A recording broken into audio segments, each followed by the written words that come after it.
Hello, welcome to today's math class. Today we have this radical equation before us here. The question is the square root of 1000 or raised to the power of m equal to 100 raised to the power of square root of m. What is the value of m here? Now in this challenge, we're going to solve and at the same time verify the answers we're going to get from this challenge. So let's go into our today's business. So we have your selection. All right.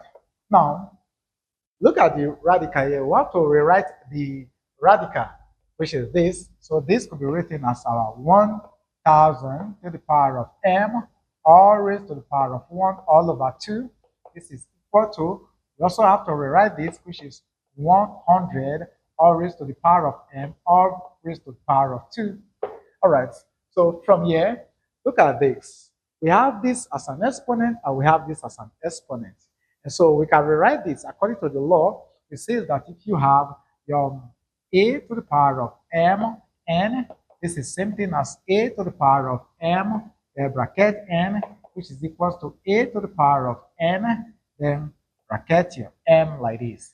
Okay, so this expression here is similar to what we have here. So we can use this to multiply this. If we do this, this is going to give us to the power of m all over 2. This is equal to our 1000 to the power of m all raised to the power of 2. Yeah. Okay. Now, we express in base 10. 100 can also be expressed in base 10. So doing that, this will give us our 10 to the power of 3 close bracket all raised to the power of m all over 2.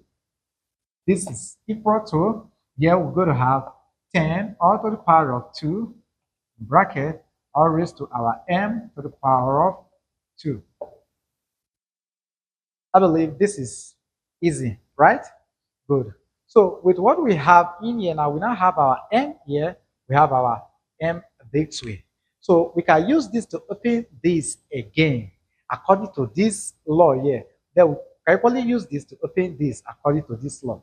So opening the powers, this is going to give us our 10 all raised to 3m all over 2. This is equal to, this we multiply this to give us 10 all raised to 2m all raised to 1 all over 2. Now the bases are the same and is greater than 0. And so we can equate the exponent.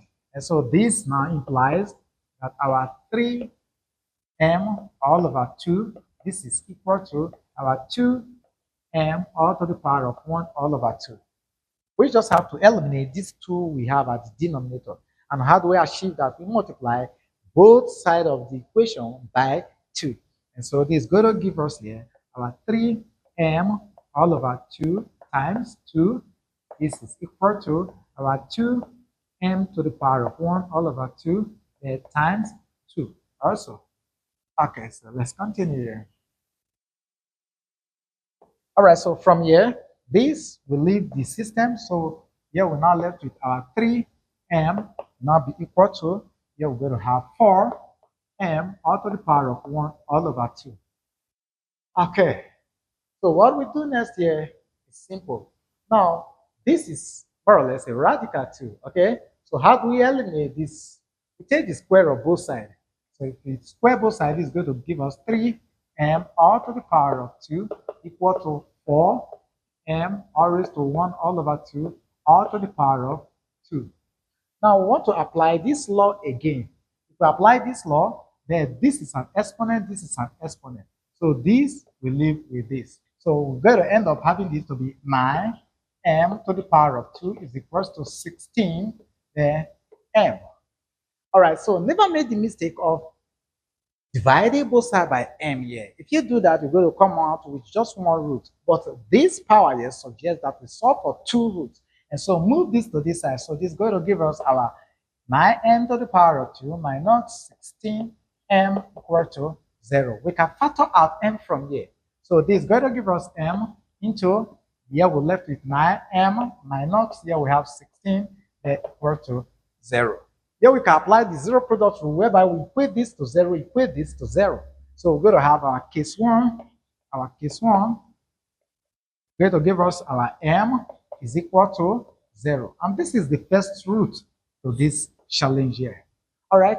Like I said, at the end, we're going to check if this root actually satisfies the original equation. So let's take our case 2. So we have our case 2. Case 2, we have our 9m minus 16 is equal to 0. So we can move this to this side now to give us our 9m is equal to positive 16. Divide both side by 9, divide both side by 9. This leaves. So we're going to have our m2, which is equal to our 16 all over 9.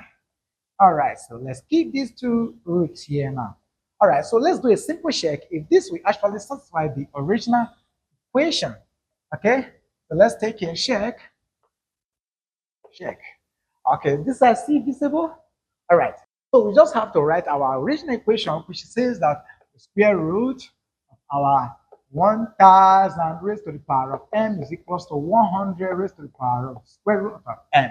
So we're taking the first case here, which is 0. So we're going to have when m1 is equal to 0. So this is going to give us the square root of our 1000 raised to the power of 0 equals to 100 raised to the power of the square root of 0. Now, anything raised to the power of 0 is 1, except 0 is 0. So if it is so, there we're going to have here the square root of 1. This is equal to 100 to the power of 0, because the square root of 0 is what? 0. So again, we apply that law. Anything raised to the power of 0 except 0 itself is 1. And the square root of 1 is what? 1 is equal to 1. So this shows that the first root we solve for here, m equal to 0, satisfies the original equation. Let's go ahead and share for the second one, which is m2 is equal to 16 all over 9. Then here we say when our m is equal to 16 all over 9. Then let's bring our original equation. So we're going to have here the square root of 1000 all raised to 16 all over 9 equal to 100 power of 16 all over 9. Let's cover this well. All right. Now, with this, we can rewrite this radical here. And so we can have this to be 1000 to the power of 16 all over 9 all raised to the power of 1 all over 2. This is equal to our 100. The square root of 16 is 4, and the square root of 9 is 3. Easy. Right, if we apply this law here, then what happened? 2 here will give us 1, 2 here will give us 8. So we're going to have here our 1000 raised to the power of 8 all over 9. This is equal to our 100 raised to the power of 4 all over 3. Good. Now, we can split this 9 here to be 3 times 3. And so, rewriting this expression here, we can have this to be 1000, okay? Then raised to 1 all over 3, then close bracket, then raised to 8 all over 3. Because if we apply this law again, we're going to have here 1 times 8, which is 8, then 3 times 3, which is 9 here.